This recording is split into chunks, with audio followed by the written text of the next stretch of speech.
ಎಲ್ಲರಿಗೂ ನಮಸ್ಕಾರ ಸ್ನೇಹಿತರೆ. 2026ರ T20 ವಿಶ್ವಕಪ್ನಲ್ಲಿ ನಮ್ಮ ಭಾರತ ಮತ್ತು ಸೌತ್ ಆಫ್ರಿಕಾ ನಡುವಿನ ಸೂಪರ್ 8ರ ಮೊದಲನೇ ಪಂದ್ಯದ ಮುಂಚೆಯೇ ಎಬಿ ಡಿವಿಲಿಯರ್ಸ್ ಮತ್ತು ಸಚಿನ್ ತೆಂಡೂಲ್ಕರ್ ಕೊಟ್ಟರು ಬೆಂಕಿ ಹೇಳಿಕೆ. ಇನ್ನು ಎಬಿ ಡಿವಿಲಿಯರ್ಸ್ ಮಾತು ಕೇಳಿ ಎಲ್ಲ ಇಂಡಿಯನ್ ಅಭಿಮಾನಿಗಳು ಫಿದಾ ಆದರು. ಇನ್ನು ಸಚಿನ್ ಹೇಳಿದ್ದನ್ನು ಕೇಳಿದರೆ ನೀವು ಕೂಡ ಶಾಕ್ ಆಗ್ತೀರಾ. ಅಷ್ಟಕ್ಕೂ ಸಚಿನ್ ಮತ್ತು ಎಬಿ ಡಿವಿಲಿಯರ್ಸ್ ಅವರು ಮಾತನಾಡಿದ್ದೇನು ಮತ್ತು ನಮ್ಮ ಟೀಮ್ ಇಂಡಿಯಾದ ಬಗ್ಗೆ ಹೇಳಿದ್ದೇನಂತ ತಿಳ್ಕೊಂಬರೋಣ ಬನ್ನಿ. ಯಾಕಂತಂದ್ರೆ ಇದು ಬಿಗ್ಗೆಸ್ಟ್ ರೈವಲ್ರಿ ಮ್ಯಾಚ್ ಅಂತಂದ್ರೂ ತಪ್ಪಲ್ಲ. ಯಾಕಂತಂದ್ರೆ 2024ರ T20 ವಿಶ್ವಕಪ್ನಲ್ಲಿ ಫೈನಲ್ ಪಂದ್ಯಗಳನ್ನು ಕೂಡ ಆಡಿದ್ದವು ಈ ಎರಡು ತಂಡಗಳು. ಆ ಕಾರಣದಿಂದಾಗಿ ಇದೀಗ ಮತ್ತೆ ದಿಗ್ಗಜ ತಂಡಗಳು ಮತ್ತೆ ಕ್ಲಾಸ್ ಕೂಡ ಆಗ್ತಾ ಇದೆ. ಆ ಕಾರಣದಿಂದಾಗಿ ಇದು ತುಂಬಾನೇ ಬಿಗ್ಗೆಸ್ಟ್ ಪಂದ್ಯ ಅಂದ್ರೂ ತಪ್ಪಿಲ್ಲ. ಇನ್ನು ಈ ಪಂದ್ಯಕ್ಕೆ ಬಿಗ್ಗೆಸ್ಟ್ ವ್ಯೂಸ್ ಬಂದರೂ ಕೂಡ ತಪ್ಪಿಲ್ಲ ಅಂತ ಹೇಳ್ಬೋದು. ಆ ರೇಂಜ್ಗೆ ಇವತ್ತು ಹೈಪ್ ಆದ್ರೆ ಕ್ರಿಯೇಟ್ ಆಗಿದೆ. ಒಟ್ಟಿನಲ್ಲಿ ಹೇಳ್ಬೇಕಂತಂದ್ರೆ ನಮ್ಮ ಭಾರತ ಮತ್ತು ಸೌತ್ ಆಫ್ರಿಕಾ ನಡುವಿನ ಮ್ಯಾಚ್ ಅಂತೂ ಬಿಗ್ಗೆಸ್ಟ್ ಪಂದ್ಯ. ಇದೀಗ ಬಂದ್ಬಿಟ್ಟು ನಮ್ಮ ಭಾರತದ ಬಗ್ಗೆ ಮತ್ತು ಸೌತ್ ಆಫ್ರಿಕಾದ ಬಗ್ಗೆ ಸಚಿನ್ ತೆಂಡೂಲ್ಕರ್ ಮತ್ತು ಎಬಿ ಡಿವಿಲಿಯರ್ಸ್ ಅವರು ಕೂಡ ಮಾತಾಡಿದ್ದಾರೆ. ಅಷ್ಟಕ್ಕೂ ಏನೆಲ್ಲ ಮಾತನಾಡಿದ್ದಾರೆ ಎಬಿಡಿ ಮತ್ತು ಸಚಿನ್ ತೆಂಡೂಲ್ಕರ್ ಅಂತ ತಿಳ್ಕೊಂಬರೋಣ ಬನ್ನಿ. ಅದಕ್ಕಿಂತ ಮುಂಚೆ ನೀವೇನಾದರೂ ಟೀಮ್ ಇಂಡಿಯಾದ ಅಭಿಮಾನಿಯಾಗಿದ್ದಲ್ಲಿ ಈ ವಿಡಿಯೋಗೆ ಒಂದು ಲೈಕ್ ಕೊಟ್ಟು ನಮ್ಮ ಚಾನಲನ್ನು ಸಬ್ಸ್ಕ್ರೈಬ್ ಮಾಡ್ಕೊಳ್ಳಿ. ಹಾಗೆ ನಮ್ಮ ಭಾರತ ತಂಡ ಸೌತ್ ಆಫ್ರಿಕಾ ವಿರುದ್ಧ ಸೂಪರ್ 8ರ ಮೊದಲನೇ ಪಂದ್ಯದಲ್ಲಿ ಗೆಲ್ಲುತ್ತಾ ಇಲ್ವಂತ ಕಮೆಂಟ್ ಮಾಡಿ. ಯಾಕಂತಂದರೆ ಈ ಪಂದ್ಯ ಗೆಲ್ಲೋದು ನಮಗೆ ತುಂಬಾ ಇಂಪಾರ್ಟೆಂಟ್. ಆ ಕಾರಣದಿಂದಾಗಿ ನಮ್ಮ ಭಾರತ ತಂಡಕ್ಕೆ ಈ ಪಂದ್ಯ ಗೆಲ್ಲಲೇಬೇಕು. ಎಸ್ಪೆಷಲಿ ಹೇಳ್ಬೇಕಂತಂದರೆ ನಮ್ಮ ಭಾರತ ತಂಡ ಸೂಪರ್ 8ರಲ್ಲಿ 3 ಪಂದ್ಯಗಳಲ್ಲಿ 2 ಪಂದ್ಯ ಗೆದ್ರೂ ಕೂಡ ಕ್ವಾಲಿಫೈ ಆದರೆ ಆಗುತ್ತೆ ಸೆಮಿಫೈನಲ್ಗೆ. ಆ ಕಾರಣದಿಂದಾಗಿ ಈ ಪಂದ್ಯ ಮಸ್ಟ್ ವಿನ್ ಗೇಮ್ ಅಂತಲೇ ಹೇಳ್ಬೋದು ನಮ್ಮ ಟೀಮ್ ಇಂಡಿಯಾಗೆ. ಇನ್ನು ಇದೆಲ್ಲ ಬಿಟ್ಟು ಅಂತಂದರೆ ಈ ಪಂದ್ಯ ಬಂದುಬಿಟ್ಟು ಎಲ್ಲಿ ಮತ್ತು ಯಾವಾಗ ಎಷ್ಟು ಗಂಟೆಗೆ ನಡೀತಾ ಇದೆ ಅಂತಂದರೆ ಇವತ್ತು ಫೆಬ್ರವರಿ 22ನೇ ತಾರೀಕು 7 ಗಂಟೆಗೆ ನರೇಂದ್ರ ಮೋದಿ ಸ್ಟೇಡಿಯಂ ಅಹಮದಾಬಾದ್ನಲ್ಲಿ ಆದರೆ ನಡೀತಾ ಇದೆ. ಆ ಕಾರಣದಿಂದಾಗಿ ಈ ಪಂದ್ಯ ಹೈ ವೋಲ್ಟೇಜ್ ಪಂದ್ಯ ಆದರೂ ತಪ್ಪಿಲ್ಲ. ಆ ಗ್ರೌಂಡ್ ಕೂಡ ದೊಡ್ಡದಾಗಿರುತ್ತೆ, ಅಲ್ಲಿ ಜನನೂ ಕೂಡ ಅದೇ ರೀತಿಯಾಗಿ ಸೇರಿರ್ತಾರೆ. ಎರಡೂ ತಂಡಗಳಿಗೂ ಕೂಡ ಸಪೋರ್ಟ್ ಮಾಡ್ತಾರೆ. ಯಾಕಂತಂದರೆ ಆ ಸೌತ್ ಆಫ್ರಿಕಾಗೂ ಕೂಡ ಅದೇ ಥರ ಆದರೆ ಫ್ಯಾನ್ಸ್ ಇದ್ದಾರೆ ನಮ್ಮ ಭಾರತ ತಂಡದಲ್ಲಿ. ಆ ಕಾರಣದಿಂದಾಗಿ ನಮ್ಮ ಭಾರತಕ್ಕೂ ಮತ್ತು ಸೌತ್ ಆಫ್ರಿಕಾಗೂ ಎರಡೂ ಕೂಡ ಹೋಮ್ ಗ್ರೌಂಡ್ನಲ್ಲಿ ಆಡ್ದಂಗೆ ಆಗುತ್ತೆ. ಇನ್ನು ಸೌತ್ ಆಫ್ರಿಕಾ ತಂಡದಲ್ಲಿ ನಮ್ಮ ಭಾರತ ತಂಡಕ್ಕೆ ಇರುವಷ್ಟೇ ಅಭಿಮಾನಿಗಳಾದರೆ ಸೌತ್ ಆಫ್ರಿಕಾ ತಂಡವೂ ಕೂಡ ಒಳ್ಳೆಯ ಫ್ಯಾನ್ ಬೇಸ್ ಆದರೆ ಇದೆ ಅಂತಲೇ ಹೇಳ್ಬೋದು ನಮ್ಮ ಭಾರತ ತಂಡದಲ್ಲಿ. ಆ ಕಾರಣದಿಂದಾಗಿ ಎರಡೂ ತಂಡಗಳಿಗೂ ಕೂಡ ಅದೇ ರೀತಿ ಆದರೆ ಎಂಕರೇಜ್ ಮಾಡ್ತಾರೆ ಇವತ್ತು.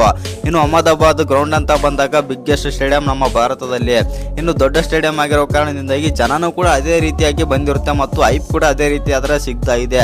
ಒಟ್ಟಿನಲ್ಲಿ ಹೇಳ್ಬೇಕಂತಂದ್ರೆ ಈ ಪಂದ್ಯಕ್ಕೋಸ್ಕರ ಎಲ್ಲ ದಿಗ್ಗಜ ಎಕ್ಸ್ಪರ್ಟ್ ಆಗಿರಲಿ ಮತ್ತು ದಿಗ್ಗಜ ಆಟಗಾರರಾಗಿರಲಿ ಎಲ್ಲರೂ ಕೂಡ ಕಾಯ್ತಾ ಇದ್ದಾರೆ.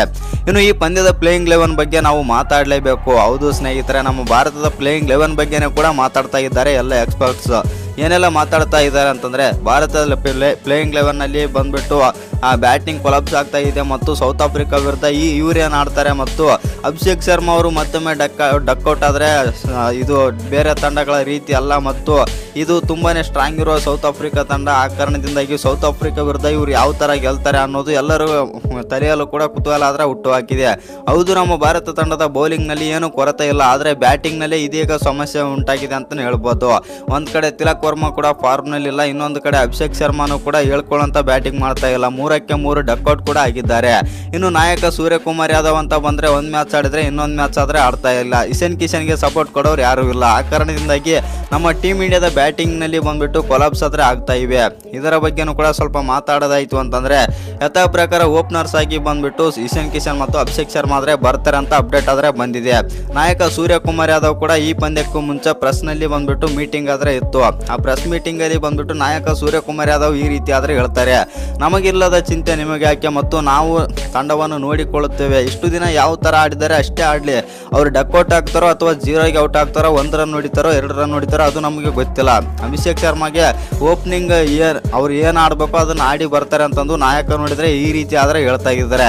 ಫ್ಯಾನ್ಸ್ ನೋಡಿದರೆ ಅಭಿಷೇಕ್ ಶರ್ಮಾ ಅವರನ್ನು ತೆಗೆದಾಕಿ ಅವನಿಗೆ ಆಡೋಕ್ಕೆ ಬರ್ತಿಲ್ಲ ಅಂತ ಹೇಳ್ತಾ ಇದ್ದಾರೆ. ಇನ್ನು ಒಟ್ಟಿನಲ್ಲಿ ಹೇಳ್ಬೇಕಂತಂದರೆ ನಾಯಕ ಸೂರ್ಯಕುಮಾರ್ ಯಾದವ್ ಆಡಿದ ಮಾತುಗಳನ್ನು ನೋಡಿ ಎಲ್ಲ ಇಡೀ ಇಂಡಿಯನ್ ಅಭಿಮಾನಿಗಳೇ ಶಾಕ್ ಆಗಿದ್ದಾರೆ. ಹೌದು ಸ್ನೇಹಿತರೆ, ಯಾಕಪ್ಪ ಅಂತಂದರೆ ಅಭಿಷೇಕ್ ಶರ್ಮಾ ಬಗ್ಗೆ ನಮಗೆ ಚಿಂತೆ ಇಲ್ಲ, ನಿಮಗೆ ಯಾಕೆ ಅಷ್ಟು ಚಿಂತೆ ಅಂತಂದು ಅಭಿಷೇಕ್ ಶರ್ಮಾ ಬಗ್ಗೆ ಖಡಕ್ ಸೂಚನೆ ಅಂದರೆ ಕೊಟ್ಟಿದ್ದಾರೆ ನಾಯಕ ಸೂರ್ಯಕುಮಾರ್ ಯಾದವ್. ಆ ಕಾರಣದಿಂದಾಗಿ ಇವತ್ತಿನ ಪಂದ್ಯದಲ್ಲಿ ಮತ್ತೆ ಅಭಿಷೇಕ್ ಶರ್ಮಾ ಅವರು 0ಗೆ ರನ್ಗೆ ಔಟ್ ಆದರೆ ಯಾರು ಹೊಣೆ ಅಂತಂದು ಇದೀಗ ಭಾರತದ ಅಭಿಮಾನಿಗಳಾದರೆ ಯೋಚನೆ ಆದರೆ ಮಾಡ್ತಾ ಇದ್ದಾರೆ. ಯಾಕಂತಂದರೆ ಇದು ಬಿಗ್ಗೆಸ್ಟ್ ಪಂದ್ಯ ಆಗಿರೋ ಕಾರಣದಿಂದಾಗಿ ಸೂಪರ್ 8ರಲ್ಲಿ ಗೆಲ್ಲಲೇಬೇಕಾದ ಪಂದ್ಯ.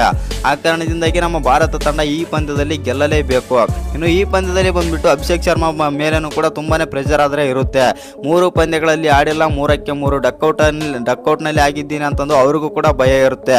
ಭಯದಲ್ಲಿ ಆಡಿದರೆ ಆ ಕಡೆಯಿಂದ ಮೋಸ್ಟ್ ಡೇಂಜರಸ್ ಬೌಲರ್ಸ್ಗಳೆಲ್ಲ ಇದ್ದಾರೆ ಸೌತ್ ಆಫ್ರಿಕಾದಲ್ಲಿ. ಆ ಕಾರಣದಿಂದಾಗಿ ನಮ್ಮ ಟೀಮ್ ಇಂಡಿಯಾದ ಮೇಲೆ ಸ್ವಲ್ಪ ಒತ್ತಡ ಇರೋದಂತೂ ಪಕ್ಕ. ಇನ್ನೊಂದು ಕಡೆ ಆ ಕಡೆ ಸೌತ್ ಆಫ್ರಿಕಾದಲ್ಲೂ ಕೂಡ ನಮ್ಮ ಭಾರತದ ತರನೇ ಆಲ್ರೌಂಡರ್ ಮತ್ತು ಎಲ್ಲ ಬ್ಯಾಟ್ಸ್ಮನ್ಸ್ ಬೌಲರ್ಸ್ ಎಲ್ಲ ಒಳ್ಳೆ ಬ್ಯಾಟಿಂಗ್ ಬಲ ಆದರೆ ಹೊಂದಿದೆ ಸೌತ್ ಆಫ್ರಿಕಾ. ಇನ್ನೊಂದು ಹೇಳೋದಾಯಿತು ಅಂತಂದರೆ ಒಳ್ಳೆ ಫೀಲ್ಡರ್ಸ್ ಕೂಡ ಸೌತ್ ಆಫ್ರಿಕಾದಲ್ಲಿ ಆದರೆ ಇದ್ದಾರೆ. ಆ ಕಾರಣದಿಂದಾಗಿ ನಮ್ಮ ಟೀಮ್ ಇಂಡಿಯಾ ಮೇಲೆ ತುಂಬಾ ಪ್ರೆಷರ್ ಆದರೆ ಇರುತ್ತೆ. ಇನ್ನೊಂದು ಕಡೆ ಸೌತ್ ಆಫ್ರಿಕಾದ ಹೆಡ್ ಕೋಚ್ ಕೂಡ ಒಂದು ಸ್ಟೇಟ್ಮೆಂಟ್ ಕೂಡ ಕೊಟ್ಟಿದ್ದಾರೆ. ನಾವು ಭಾರತದ ವಿರುದ್ಧ ಗೆಲ್ಲುತ್ತೇವೆ ಮತ್ತು ಇನ್ನು ಭಾರತದವರು ಸಣ್ಣ ತಂಡಗಳ ವಿರುದ್ಧ ಗೆದ್ದ ಹಾಗೆ ಅಲ್ಲ ನಮ್ಮ ವಿರುದ್ಧ ಗೆಲ್ಲೋದು ಅಂತಂದು ಭಾರತ ತಂಡಕ್ಕೆ ಒಂದು ಸ್ಟೇಟ್ಮೆಂಟ್ ಕೂಡ ಕೊಟ್ಟಿದ್ದಾರೆ. ಈ ಥರ ಎಲ್ಲ ಸ್ಟೇಟ್ಮೆಂಟ್ಗಳನ್ನು ನೋಡಿದರೆ ನಮ್ಮ ಟೀಮ್ ಇಂಡಿಯಾ ಇವತ್ತು ಗೆಲ್ಲಬೇಕಂತಲೇ ಹೇಳ್ಬೋದು. ಒಟ್ಟಿನಲ್ಲಿ ಹೇಳ್ಬೇಕಂತಂದ್ರೆ ನಮ್ಮ ಟೀಮ್ ಇಂಡಿಯಾಗೆ ಇವತ್ತು ತುಂಬಾ ಪ್ರೆಷರ್ ಆದರೆ ಇರುತ್ತೆ. ಒಟ್ಟಿನಲ್ಲಿ ಹೇಳ್ಬೇಕಂತಂದ್ರೆ ನಮ್ಮ ಟೀಮ್ ಇಂಡಿಯಾದ ಬ್ಯಾಟಿಂಗ್ ಕೊಲಾಪ್ಸ್ನಿಂದಾಗಿ ಇವೆಲ್ಲ ಕಾರಣಗಳಾದರೆ ಹುಟ್ಟಿಕೊಂಡಿವೆ ಮತ್ತು ಇವೆಲ್ಲ ಮಾತುಗಳು ಶುರುವಾಗಿವೆ ಅಂತಲೇ ಹೇಳ್ಬೋದು. ಇವತ್ತಿನ ದಿನ ಅಭಿಷೇಕ್ ಶರ್ಮಾ ಅವರು ಯಾವ ಥರ ಆಡ್ತಾರಂತ ಅದ್ರ ಮೇಲೆ ಬಿಟ್ಟಿದ್ದು. ಇದೆಲ್ಲ ಆದ ಬಳಿಕ ಸಚಿನ್ ತೆಂಡೂಲ್ಕರ್ ಮತ್ತು AB ಡಿ ವಿಲಿಯರ್ಸ್ ಅವರು ಏನೆಲ್ಲ ಮಾತಾಡಿದ್ರು ಅಂತಂದ್ರೆ ಸಚಿನ್ ತೆಂಡೂಲ್ಕರ್ ಅವರು ಈ ರೀತಿ ಆದರೆ ಹೇಳಿದ್ದಾರೆ. ಭಾರತ ತಂಡ ತುಂಬಾನೇ ಬಲಿಷ್ಠವಾದ ತಂಡ ಮತ್ತು ಸೌತ್ ಆಫ್ರಿಕಾನು ಕೂಡ ಒಳ್ಳೆಯ ತಂಡ.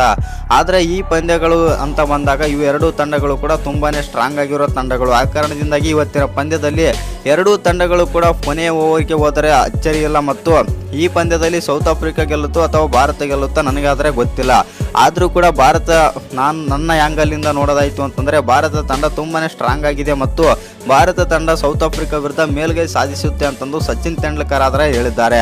ಇನ್ನೊಂದು ಕಡೆ AB ಡಿ ವಿಲಿಯರ್ಸ್ ಅವರು ತಮ್ಮ ಯೂಟ್ಯೂಬ್ ಚಾನಲಲ್ಲಿ ಆದರೆ ಮಾತಾಡಿದ್ದಾರೆ. AB ಡಿ ಹೇಳಿದ್ದನ್ನು ಕೇಳಿದ್ರೆ ನೀವು ಕೂಡ ಶಾಕ್ ಆಗ್ತೀರಾ. ಹೌದು ಸ್ನೇಹಿತರೆ, ಅಷ್ಟಕ್ಕೂ AB ಡಿ ವಿಲಿಯರ್ಸ್ ಅವರು ಏನೆಲ್ಲ ಮಾತಾಡಿದ್ರು ಅಂತಂದರೆ ಭಾರತ ತಂಡ ಬಂದ್ಬಿಟ್ಟು ಇದೀಗ ಒಳ್ಳೆಯ ಪ್ರದರ್ಶನ ಆದರೆ ಕೊಡ್ತಾ ಇದೆ ಮತ್ತು ಭಾರತ ತಂಡದ ವಿರುದ್ಧ ನಮ್ಮ ಸೌತ್ ಆಫ್ರಿಕಾದ ಆಟಗಾರರು ಅಂತ ಹೇಳಿಕೊಳ್ಳುವಂಥ ಪ್ರದರ್ಶನನೂ ಕೊಟ್ಟಿಲ್ಲ. ಆದರೂ ಕೂಡ ಇದು ICC ಈವೆಂಟ್ ಆಗಿರೋ ಕಾರಣದಿಂದಾಗಿ ನಮ್ಮ ಆಟಗಾರರ ಮೇಲೇನೂ ಕೂಡ ತುಂಬಾ ಪ್ರೆಷರ್ ಆದರೆ ಇರುತ್ತೆ. ಇನ್ನೊಂದು ಕಡೆ ಭಾರತ ತಂಡದಲ್ಲಿ ಅಭಿಷೇಕ್ ಶರ್ಮಾ ಅವರ ಬ್ಯಾಟ್ನಿಂದ ರನ್ನು ಬಂದಿಲ್ಲ ಮತ್ತು ಈ ಪಂದ್ಯದಲ್ಲಿ ಅವರು ಪಕ್ಕ ಸಿಡಿದೆದ್ದೇಳೋದು ಪಕ್ಕ ಮತ್ತು ಇವತ್ತಿನ ಪಂದ್ಯದಲ್ಲಿ ಅಭಿಷೇಕ್ ಶರ್ಮಾ ಅವರ ಕಡೆಯಿಂದ ಶತಕ ಬಂದರೂ ಅಚ್ಚರಿ ಇಲ್ಲ ಅಂತಂದು ಇವತ್ತು AB ಡಿ ವಿಲಿಯರ್ಸ್ ಆದರೆ ಯೂಟ್ಯೂಬ್ ಚಾನಲಲ್ಲಿ ಆದರೆ ಮಾತಾಡಿದ್ದಾರೆ. ಹೌದು ಸ್ನೇಹಿತರೆ, AB ಡಿ ಹೇಳಿದ್ದನ್ನು ಕೇಳಿದ ಕೇಸಿ ಈಗ ಭಾರತದ ಅಭಿಮಾನಿಗಳು AB ಡಿ ಬಗ್ಗೆ ಇನ್ನಷ್ಟು ಗೌರವ ಹೆಚ್ಚಾಗಿದೆ ಅಂತಲೇ ಹೇಳ್ಬೋದು. ಒಟ್ಟಿನಲ್ಲಿ ಹೇಳ್ಬೇಕಂತಂದರೆ AB ಡಿ ಅವರು ನಮ್ಮ ಟೀಮ್ ಇಂಡಿಯಾದ ಪರವಾಗಿ ನಿಂತು ಮಾತಾಡಿದ್ದಾರೆ. ಟೀಮ್ ಇಂಡಿಯಾ ಇವತ್ತು ಅದ್ಭುತವಾಗಿ ಆಡಲಿದೆ ಮತ್ತು ಸೌತ್ ಆಫ್ರಿಕಾ ವಿರುದ್ಧ ಭಾರತ ತಂಡ ಗೆದ್ದರೂ ಅಚ್ಚರಿ ಇಲ್ಲ. ಇನ್ನೊಂದೇನಂತಂದರೆ ಭಾರತ ಮತ್ತು ಸೌತ್ ಆಫ್ರಿಕಾ ಮತ್ತೆ ಫೈನಲ್ ಆಡಲಿವೆ. ಆದರೆ ಈ ಪಂದ್ಯದಲ್ಲಿ ಮಾತ್ರ ಭಾರತ ತಂಡ ಸೌತ್ ಆಫ್ರಿಕಾ ವಿರುದ್ಧ ಗೆಲ್ಲುತ್ತೆ ಅಂತ ಅನಿಸುತ್ತೆ ಅಂತಂದು ನನ್ನ ಪ್ರಕಾರ AB ಡಿ ವಿಲಿಯರ್ಸ್ ಆದರೆ ಹೇಳಿದ್ದಾರೆ. ಇನ್ನು ಇವತ್ತು ಒಂದೇನಪ್ಪ ಅಂತಂದರೆ ನಮ್ಮ ಭಾರತ ತಂಡ ಇವತ್ತು ಗೆಲ್ಲಲೇಬೇಕು. ಸೌತ್ ಆಫ್ರಿಕಾ ಅಂತ ಬಿಗ್ಗೆಸ್ಟ್ ತಂಡ ಅಂತ ಬಂದಾಗ ಸ್ವಲ್ಪ ಅವರು ಪ್ರೆಷರ್ ಹಾಕ್ತಾರೆ. ಯಾಕಂತಂದರೆ ಅವರಲ್ಲಿ ಬಂದ್ಬಿಟ್ಟು ಒಳ್ಳೆ ಪೇಸರ್ಸ್ ಎಲ್ಲ ಇದ್ದಾರೆ ಮತ್ತು ಒಳ್ಳೆ ಸ್ಪಿನ್ನರ್ಸ್ ಕೂಡ ಇದ್ದಾರೆ. ಆ ಕಾರಣದಿಂದಾಗಿ ನಮ್ಮ ಟೀಮ್ ಇಂಡಿಯಾಗೆ ಹೋಲಿಸಿಕೊಂಡರೆ ಹೌದು ಬೌಲಿಂಗ್ನಲ್ಲಿ ಪೇಸರ್ಸ್ ಇದ್ದಾರೆ, ಆದರೂ ನಮ್ಮ ಬೂಮ್ರಾಗೆ ಹೋಲಿಸಿಕೊಂಡರೆ ಅವರು ಅಂತ ಹೇಳ್ಕೊಳ್ಳೋಂಥ ಬೌಲರ್ ಏನಲ್ಲ. ಆದರೆ ಬ್ಯಾಟಿಂಗ್ನಲ್ಲಿ ಹೋಲಿಸಿಕೊಂಡ್ರೆ ಬ್ಯಾಟಿಂಗ್ನಲ್ಲಿ ತುಂಬಾ ಬಲಿಷ್ಠವಾಗಿದೆ ಸೌತ್ ಆಫ್ರಿಕಾ ತಂಡ. ನಮ್ಮ ಟೀಮ್ ಇಂಡಿಯಾದ ಥರ ಯಾವತ್ತೂ ಕೊಲಾಪ್ಸ್ ಕೂಡ ಆಗಿಲ್ಲ ಮತ್ತು ಆ ಕಾರಣದಿಂದಾಗಿ ಸೌತ್ ಆಫ್ರಿಕಾ ತಂಡ ಒಳ್ಳೆ ಡೆತ್ತನ್ನಾದರೆ ಇಟ್ಟುಕೊಂಡಿದೆ ಮತ್ತು ಸ್ಟಬ್ಸ್ ಆಗಿರಲಿ, ಬ್ರವೇಸ್ ಆಗಿರಲಿ ಮತ್ತು ಒಳ್ಳೆ ಮಿಲ್ಲರ್ ಎಲ್ಲ ಬ್ಯಾಟರ್ಸ್, ಮಿಲ್ಲರ್ ಕೂಡ ಫಿನಿಷರ್ ಆಗಿರೋ ಕಾರಣದಿಂದಾಗಿ ತುಂಬಾ ಸ್ಟ್ರಾಂಗ್ ಆಗಿದೆ ಅಂತಲೇ ಹೇಳ್ಬೋದು ಸೌತ್ ಆಫ್ರಿಕಾ ತಂಡ. ಆ ಕಾರಣದಿಂದಾಗಿ ನಮ್ಮ ಟೀಮ್ ಇಂಡಿಯಾಗೆ ಇವತ್ತಿನ ಪಂದ್ಯದಲ್ಲಿ ಒಂದು ಕ್ವಶನ್ ಆದರೆ ಇದ್ದೇ ಇರುತ್ತೆ. ಸೌತ್ ಆಫ್ರಿಕಾ ವಿರುದ್ಧ ಯಾವ ಥರ ಎಲ್ಲ ಗೆಲ್ಬೋದು ಮತ್ತು ಯಾವೆಲ್ಲ ಪ್ಲಾನ್ ಎಲ್ಲ ಹಾಕ್ಬೋದು ಅಂತಂದು ಇವತ್ತು ಎಲ್ಲ ಅಭಿಮಾನಿಗಳಾದರೆ ಕಾತುರದಿಂದ ಕಾಯ್ತಾ ಇದ್ದಾರೆ. ಒಟ್ಟಿನಲ್ಲಿ ಹೇಳ್ಬೇಕಂತಂದರೆ ನಮ್ಮ ಟೀಮ್ ಇಂಡಿಯಾಗೆ ಇವತ್ತು ದೊಡ್ಡ ತಲೆನೋವಾಗಿದೆ ಅಂತಲೇ ಹೇಳ್ಬೋದು ಸೌತ್ ಆಫ್ರಿಕಾ ವಿರುದ್ಧ ಗೆಲ್ಲೋದು. ಇವತ್ತಿನ ಪಂದ್ಯದಲ್ಲಿ ನಮ್ಮ ಟೀಮ್ ಇಂಡಿಯಾ ಏನಾದರೂ ಭರ್ಜರಿಯಾಗಿ ಗೆದ್ದು ತೋರಿಸಿದ್ರು ಅಂತಂದರೆ ಇಡೀ ಎಲ್ಲ ಯಾರ್ಯಾರು ನಮ್ಮ ಭಾರತದ ಬಗ್ಗೆ ಮಾತನಾಡ್ತಿದ್ರು ಅವರೆಲ್ಲರೂ ಇವತ್ತು ಬಾಯಿ ಮುಚ್ಚಬೇಕಂತಲೇ ಹೇಳ್ಬೋದು. ಆ ರೇಂಜ್ಗೆ ಇವತ್ತು ಹೈಪ್ ಆದರೆ ಕ್ರಿಯೇಟ್ ಆಗಿದೆ. ಆ ಕಡೆಯಿಂದ ಪಾಕಿಸ್ತಾನದ ಮಾಜಿ ಆಟಗಾರ ಆಗಿರುವಂಥ ಮೊಹಮ್ಮದ್ ಅಮೀರ್ ಕೂಡ ಮಾತಾಡಿದ್ದಾರೆ. ಭಾರತ ತಂಡ ಇವತ್ತು ಗೆಲ್ಲೋದಿಲ್ಲ ಮತ್ತು ಭಾರತ ತಂಡಕ್ಕೆ ಆ ಅರ್ಹತೆನೇ ಇಲ್ಲ ಫೈನಲ್ ಮತ್ತು ಸೆಮಿಫೈನಲ್ ಆಡೋದು ಮತ್ತು ನನ್ನ ಪ್ರಕಾರ ವೆಸ್ಟ್ ಇಂಡೀಸ್ ಮತ್ತು ಸೌತ್ ಆಫ್ರಿಕಾ ಆ ಕಡೆಯಿಂದ ಬರುತ್ತೆ ಅಂತಂದು ಮೊಹಮ್ಮದ್ ಅಮೀರ್ ಕೂಡ ಆ ರೀತಿ ಆದರೆ ಹೇಳ್ತಾ ಇದ್ದಾರೆ. ಇವನ್ನೆಲ್ಲ ನೋಡಿದರೆ ನಮ್ಮ ಭಾರತ ತಂಡ ಇವತ್ತಿನ ಪಂದ್ಯದಲ್ಲಿ ಅದ್ಭುತ ಪ್ರದರ್ಶನ ಕೊಟ್ಟು ಗೆಲ್ಲಬೇಕಂತಲೇ ನನ್ನ ಆಸೆ. ನಿಮ್ಮ ಪ್ರಕಾರ ಏನನ್ನಿಸುತ್ತೆ ಅಂತ ಕಮೆಂಟ್ ಮಾಡೋದನ್ನು ಮರಿಬೇಡಿ. ಹಾಗೆ ಇನ್ನೂ ಯಾರು ಚಾನಲ್ಗೆ ಸಬ್ಸ್ಕ್ರೈಬ್ ಮಾಡ್ಕೊಂಡಿಲ್ಲ ಸಬ್ಸ್ಕ್ರೈಬ್ ಮಾಡಿಕೊಂಡು ಬೆಲ್ಲೈಕನನ್ನು ಆಲ್ರೆಡಿ ಇಟ್ಕೊಳ್ಳಿ, ಆಯ್ಕೆ ಮರಿದೆ ವಿಡಿಯೋಗೆ ಒಂದು ಲೈಕ್ ಕೊಡೋದನ್ನ ಮರಿಬೇಡಿ. ಇನ್ನು ಸೌತ್ ಆಫ್ರಿಕಾ ವಿರುದ್ಧ ನಮ್ಮ ಭಾರತ ತಂಡ ಗೆಲ್ಲುತ್ತೆ ಅಲ್ವಾ ಅಂತ ಕಮೆಂಟ್ ಮಾಡಿ. ಮಾಡಿ. ಈ ಪಂದ್ಯದಲ್ಲಿ ನಮ್ಮ ಭಾರತ ತಂಡ ಎಷ್ಟು ರನ್ನಿಂದ ಗೆಲ್ಬೋದು ಮತ್ತು ಯಾವೆಲ್ಲ ಆಟಗಾರರು ಚೆನ್ನಾಗಿ ಆಡ್ಬೋದು ಅಂತ ಕಮೆಂಟ್ ಮಾಡೋದನ್ನ ಮರಿಬೇಡಿ. ಇನ್ನೊಂದೇನಂತಂದ್ರೆ ತಿಲಕ್ ವರ್ಮಾ ಜಾಗದಲ್ಲಿ ಬಂದ್ಬಿಟ್ಟು ಸಂಜು ಸ್ಯಾಮ್ಸನ್ಗೆ ಅವಕಾಶ ಆದರೆ ಸಿಗುತ್ತೆ ಅಂತ. ಆ ಕಾರಣದಿಂದಾಗಿ ಸಂಜು ಸ್ಯಾಮ್ಸನ್ ಅವರು ಇವತ್ತು ಅದ್ಭುತ ಪ್ರದರ್ಶನ ಕೊಟ್ಟು ಎಲ್ಲ ಟೀಕಾಕಾರರಿಗೆ ಇವತ್ತು ಬಾಯಿ ಮುಚ್ಚಿಸಬೇಕು. ಆ ರೇಂಜ್ಗೆ ಇವತ್ತು ಸಂಜು ಸ್ಯಾಮ್ಸನ್ ಅವರು ಪ್ರದರ್ಶನ ಕೊಡಬೇಕಂತ ಕೇಳ್ಕೊಳ್ತಾ ಇದ್ದೇವೆ. ಇನ್ನು ಈ ವಿಡಿಯೋ ಇಷ್ಟ ಆಗಿದ್ರೆ ಒಂದು ಲೈಕ್ ಮಾಡಿ, ಶೇರ್ ಮಾಡಿ. ಹಾಗೆ ಇನ್ನು ಯಾರ್ಯಾರು ಚಾನಲ್ಗೆ ಸಬ್ಸ್ಕ್ರೈಬ್ ಮಾಡ್ಕೊಂಡಿಲ್ಲ ಸಬ್ಸ್ಕ್ರೈಬ್ ಮಾಡ್ಕೊಂಡು ಬೆಲ್ ಐಕಾನನ್ನು ಆಲ್ ಇಟ್ಕೊಳ್ಳಿ.